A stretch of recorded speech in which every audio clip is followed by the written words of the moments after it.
Hello, hello. Welcome to the next episode of Divorce the Next Chapter. Today, our episode is titled The Aftermath of the Narcissist. The imprint of the trauma that was left behind and how to regain your inner self. Now, if you were in a narcissistic relationship or any kind of toxic relationship, you know that there was an aftermath that happened, that it may have taken you a little bit to discover and to realize that all of those years of trauma did do something to your inner self.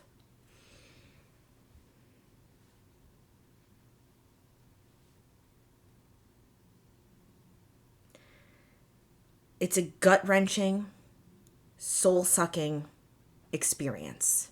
And a lot of us don't realize it until it's finished, until you come out of it and you're like, wow, what in the world happened to me?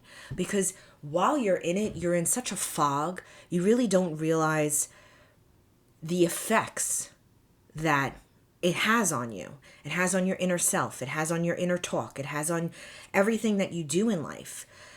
When I was going through it, I was a zombie. I just was going through the motions. And as the months and the years went by, I was just more and more of a zombie, just because I was just trying to make it to the next day. I was just trying not to have a breakdown. I was trying to provide for my family, be a mom, do it all because I had to. I had no other choice. And in that, really degraded my inner self, my inner talk. So let's get into this. Get yourself a cup of coffee, sit down with me, and really start to think about how your relationship, what it did to you in your mental psyche, and how that affected your daily life. So I have my notes so I could keep on track, and we're going to get into it. So 3 ways that narcissists degrade your mindset. A lot of us know the narcissist techniques. Gaslighting is one of them, okay? And gaslighting isn't always obvious. It's not always the obvious state of being. It could be very covert and sneaks up on you in a way. That's kind of what happened in my situation. It wasn't this blatantly obvious gaslighting. It was a little bit and a little bit and a little bit and a little bit, and it just kept creeping and creeping and building and building. You know, I was working as a nurse. I kept moving up in the nursing world, not because I wanted to, but because I had to. I needed more money, and I didn't have time to take on any other full-time type of job. So I was finding little things to do for myself, little side hustles, just anything to bring in an extra $40 to fill my gas tank. All the while, I was being told I'm not doing enough. If whatever I was doing was wrong. But he wasn't doing anything. He was staying in the same entry-level position job when he had a job. And when he didn't have a job, he was on the couch. And even though I knew that was wrong, I just couldn't get out of it. And when I did come out of it, I just started realizing what was happening, what had gone on for all of that length of time. So it's not you. It's them telling you your emotions don't matter. So when you say something to them, they blow up. They start a fight. They pick a fight. That is all part of their technique to control you, to bring you down, to degrade your inner voice, to make your inner voice not reliable for you. because it's so confused and it doesn't know what's going on. So it's just part of their technique. You're convinced that you're overreacting. You're told you're overreacting, when in reality, you're not. You're not overreacting. You know you're not overreacting, but because you've been told that so many times, your brain starts to believe it.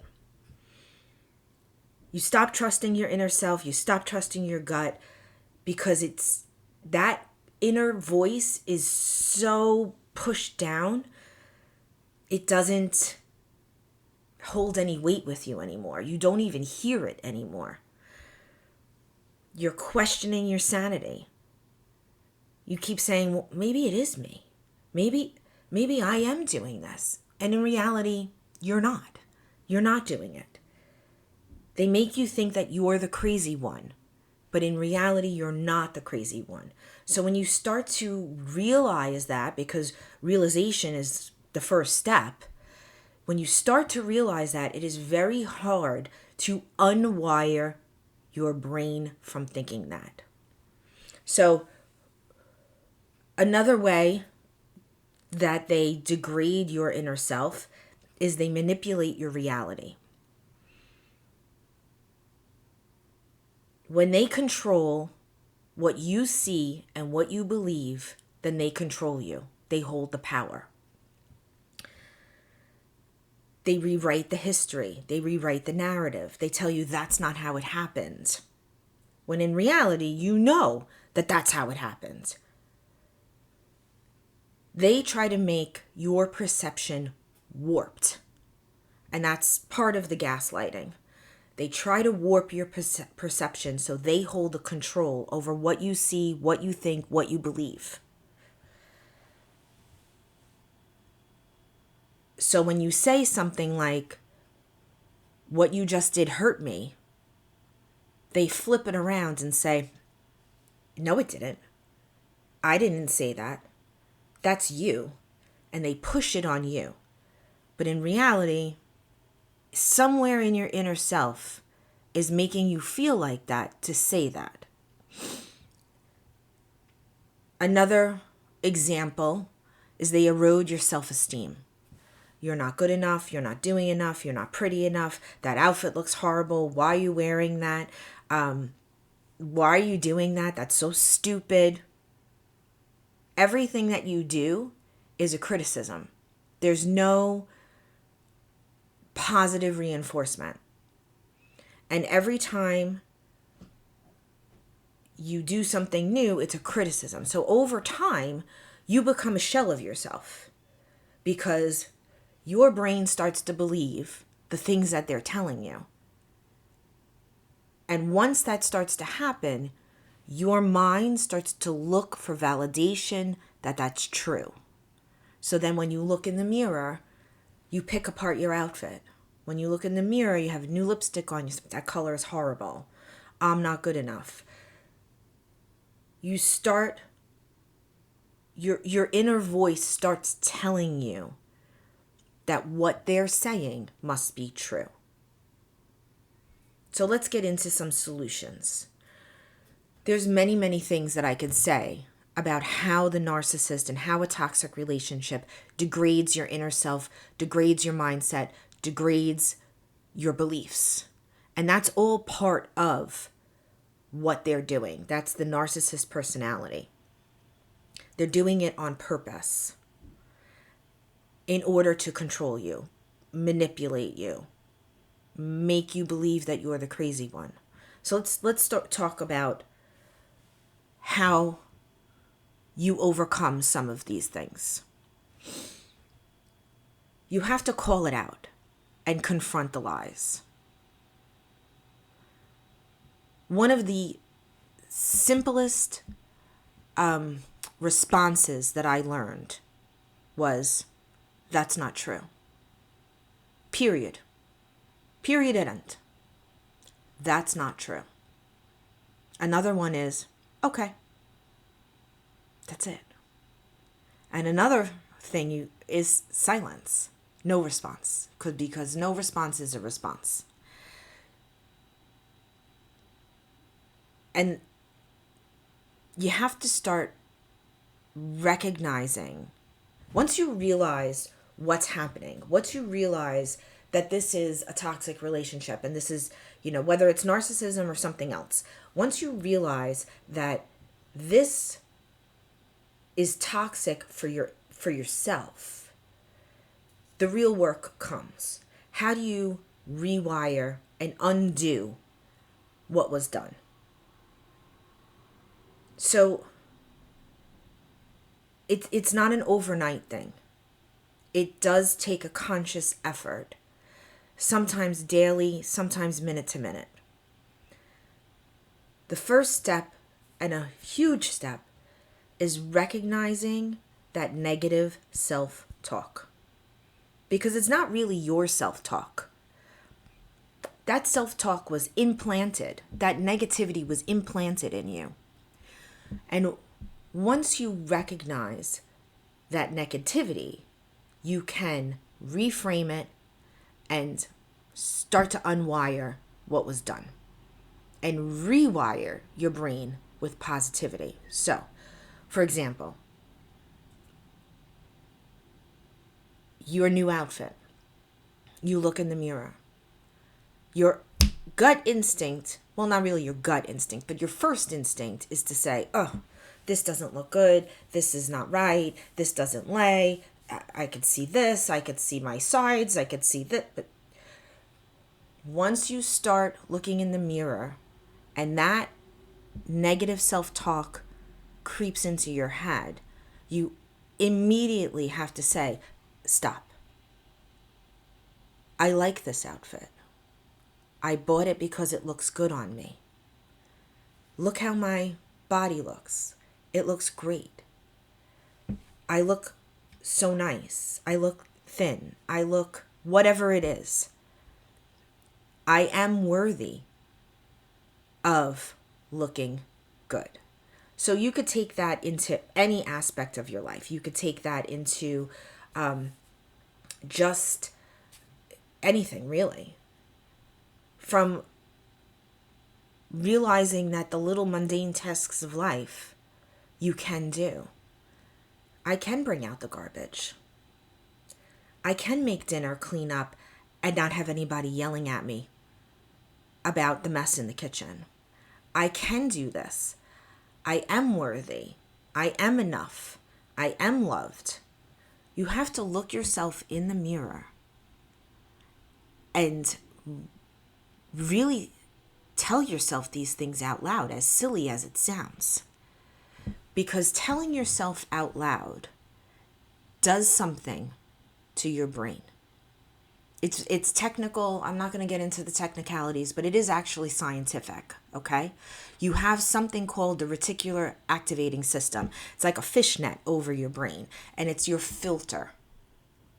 So when your filter is damaged and it's only filtering the negative because you've been told negative stuff so long that that's all it sees, it takes some time to rework the filter in your brain to see the positive. And the first step in doing that is reversing the negative self-talk and replacing it with positive. Just start. When you get up in the morning, you look in the mirror, instead of saying, oh my God, look at the bags under my eyes and this is not perfect and whatever, you say, I am worthy. I am enough. And you start to rewire that filter in your brain. I will get into that into a different podcast and a different episode because I could talk for a very long time about that. But that is just a first snippet.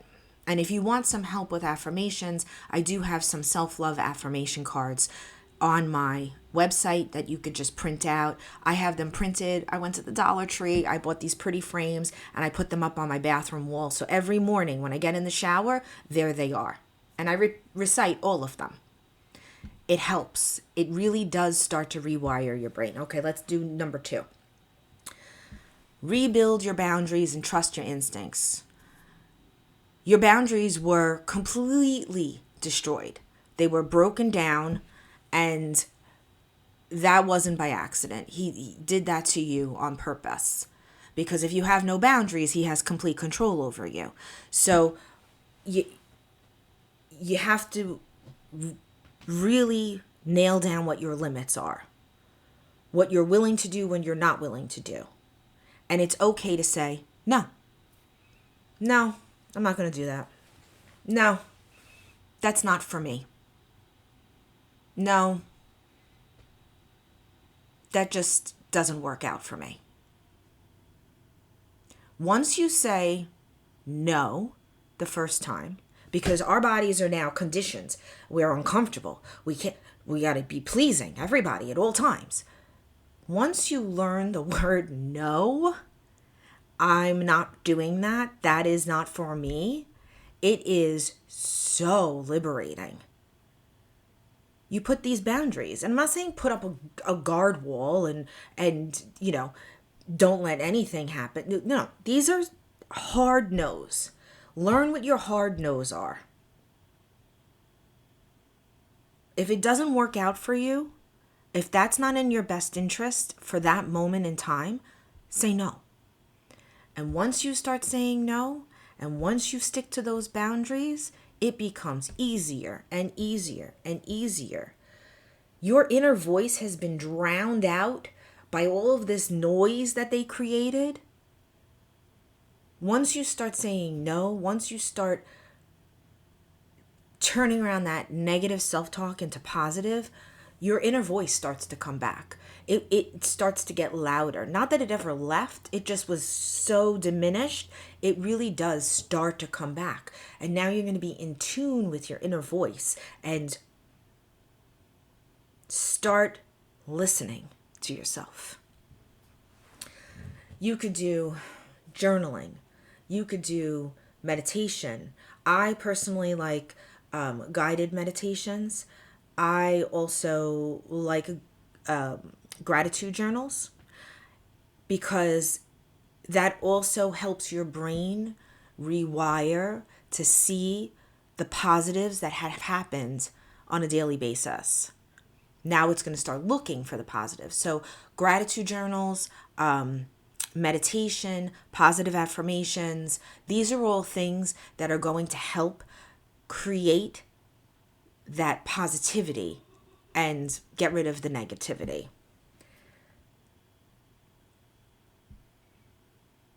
Another way to really start turning this all around is surround yourself with your allies. One of the things that happen in a narcissistic relationship is you don't realize what's happening. A lot of this, you don't realize what's happening until it's happened. But they isolate you. They isolate you because they want full control. And if you're talking to other people and your friends are saying, what, this is not normal, then you're going to realize that it's not normal, and then they lose control. So isolation is a thing that is a technique that they use, whether they know what they're doing or not. And it's definitely something that had happened to me. And before I even realized it, I wasn't talking to my friends. I basically lost all of my college friends that I was so close to. I lost certain family members because I was so isolated and trapped, and I didn't know how to get out of it. But once I started telling people what was going on and saying those words out loud made me realize how crazy a life I was fucking living and how so not my personality. Like, I was a completely different person. Once I started surrounding myself and letting people in again and going to do the things and going to the parties, I thought of every fucking excuse of why I couldn't go here, why I couldn't go there. I would actually schedule myself not to be available. And once I said, what am I doing? Because part of the reason why I started doing that is because I didn't want the people closest to me to realize how different of a person I was, because they knew the before me. And now to see me in that state of being was going to be a reality check for me. And it was something that I couldn't handle at that moment. I was also going through a lot. My mom was very sick. She was on hospice. It was a disastrous time in my life. But that was part of it. And once I said, no, I need my family and friends. And the people that were left that still cared about me, and I started telling them what was going on, as soon as I started saying the words out loud about different situations that were happening, I started to realize how fucking crazy it was. Like, how crazy it was. And that was part of my healing process. Part of my healing process was allowing people to back into my life that needed to be into my life, that I needed, because you need people in your life. So welcoming friends and family, even if you start joining support groups, start joining like different groups online, finding little things that you loved to do. Like I loved going to yoga because it was a workout, but it was also meditation. And there was a community of like-minded people. I stopped going to yoga. I just didn't have the energy. And I restarted going to yoga, and it just calmed and centered. So it doesn't have to be that. It could be, a book club at your local library. It could be anything, volunteering at a farm stand. Whatever it is, something to make you surrounded by like-minded people that will help you heal. You don't have to wear your story on your shirt, but these little actions will help you build back up that confidence. And you